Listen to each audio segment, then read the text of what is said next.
Assalamualaikum warahmatullahi wabarakatuh. Perkenalkan, nama saya Nazim Asaki Fatwa dari Teknologi Rekayasa Otomasi Angkatan 2023. Kembali lagi dengan saya. Kali ini saya akan menjelaskan tentang apa itu ROS atau Robot Operating System. Nah, kali ini saya akan menjelaskan pertama yaitu ROS 1, Basic Developer Training, season 1 season 2. Oke, mari kita next. Apa sih itu ROS? Nah, ROS itu atau Robot Operating System bukan sistem operasi yang tradisional, melainkan kerangka kerja software berbasis middleware yang dirancang untuk mendukung pengembangan aplikasi robotika. Nah, ROS ini menyediakan berbagai alat, pustaka, dan konvensi yang memudahkan pengembangan dalam membangun perangkat lunak robot. Nah, sejarahnya, ROS awalnya dikembangkan oleh Willow Garage pada tahun 2007 dan kini dikelola oleh Open Robotics. Nah, dan ROS mendukung berbagai platform termasuk Ubuntu Linux sebagai sistem operasi utama. Dengan versi ROS 1 seperti Kinetic, Melodic, dan ROS 2 seperti Fox dan Humble yang menawarkan fitur modern dan performa yang lebih baik. Next. Nah, apa sih fungsi utama ROS? Nah, robot operasi sistem operasi robot memiliki 4 fungsi. Yang pertama yaitu komunikasi antar komponen robot. Nah, ROS menggunakan sistem komunikasi berbasis publisher dan subscriber agar berbagai bagian robot seperti sensor, aktuator, dan kontrol bisa saling bertukar data. Jadi berkomunikasi untuk mendapatkan sinyal dari sensor, aktuator maupun kontrol. Yang kedua yaitu ada fungsi manajemen node. Nah, node itu merupakan salah satu komponen dalam ROS. Nah, manajemen node yaitu setiap bagian logika robot berjalan dalam proses kecil yang disebut node, dan ROS mengatur koordinasi di antara node-node ini. Nah, dalam ROS itu terdapat ada node. Nah, node ini akan ROS ini mengatur koordinasi di antara node tersebut untuk agar bisa menghasilkan komunikasi yang baik. Yang selanjutnya yaitu ada simulasi dan visualisasi. Nah, ROS ini terintegrasi dengan tools seperti Gazebo, simulasi fisika, dan RViz, visualisasi data sensor dan posisi robot. Nah, ROS ini bisa saling bertukar data atau simulasi lah dengan seperti gazebo, simulasi fisika, dan visualisasi data sensor dan posisi robot. Yang kemudian yaitu reusabilitas kode. Banyak paket ROS yang bisa digunakan ulang. Jadi kamu bisa mempercepat pengembangan tanpa membangun dari nol. Next, yaitu komponen utama dalam ROS. Nah, apa sih itu komponen utama dalam ROS?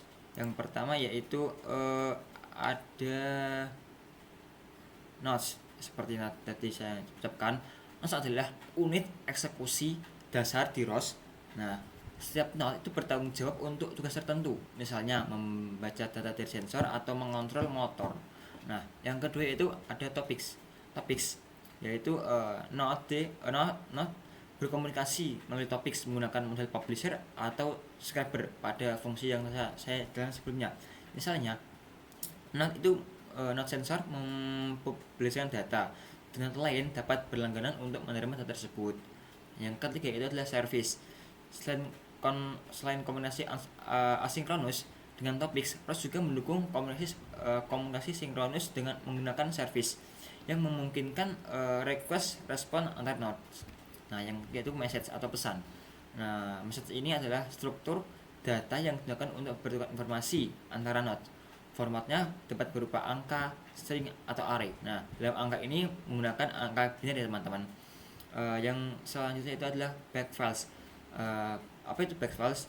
ROS mendukung perekaman dan pemecahan ulang data melalui format file bernama backfile. Hal ini mempermudah debug dan analisis data. Jadi dark file itu adalah kayak apa ya, semacam penyimpanan data lah, untuk mempermudah debug dan analisis data. Yang terakhir itu adalah tools. Tadi saya jelaskan fungsi utamanya itu ada tools. Tools ini untuk yang pertama itu ada RViz untuk visualisasi dan simulasi data robot. Yang kedua yaitu ada gazebo untuk simulasi fisika robot dalam lingkungan 3D. Jadi ada simulasi dalam bentuk perhitungan, ada simulasi dalam bentuk gambar itu.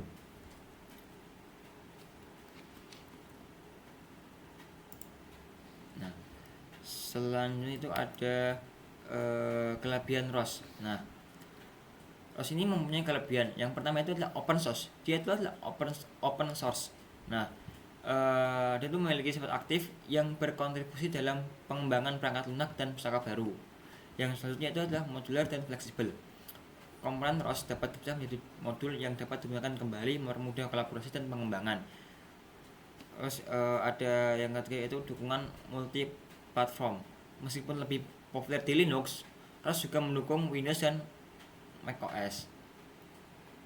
Yang keempat adalah ekosistem yang luas. ROS memiliki pustaka besar untuk tugas robotika seperti SLAM, navigasi dan manipulasi objek.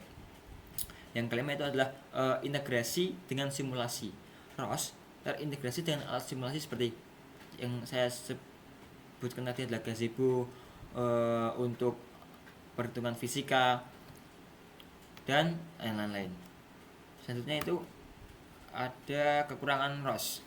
Nah, ROS ini memiliki kekurangan sebagai berikut. 1. Kompleksitas.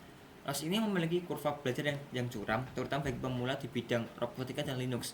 Yang kedua itu ketergantungan pada Linux.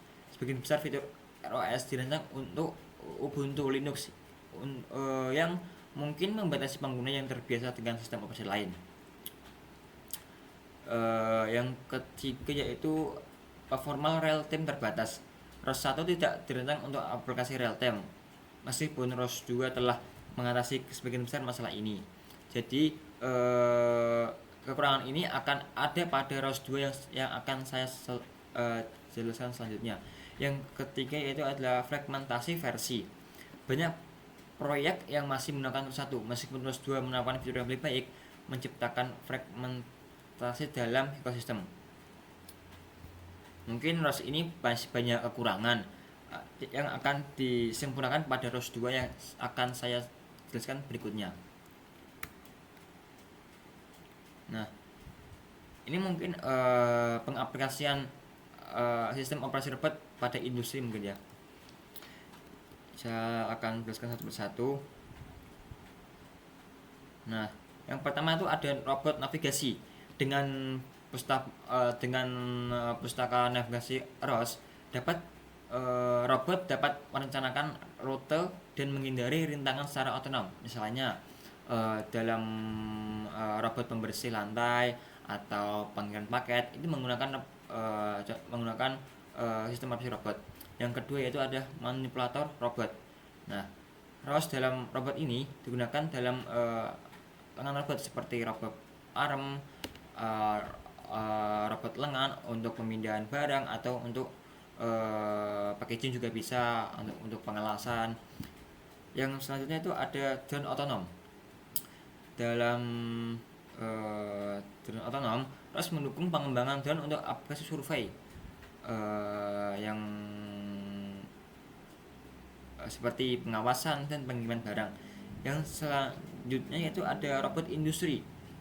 ROS banyak digunakan dalam robot industri seperti untuk mengontrol robot pada lini produksi otomatis, itu dapat digunakan pada robot industri.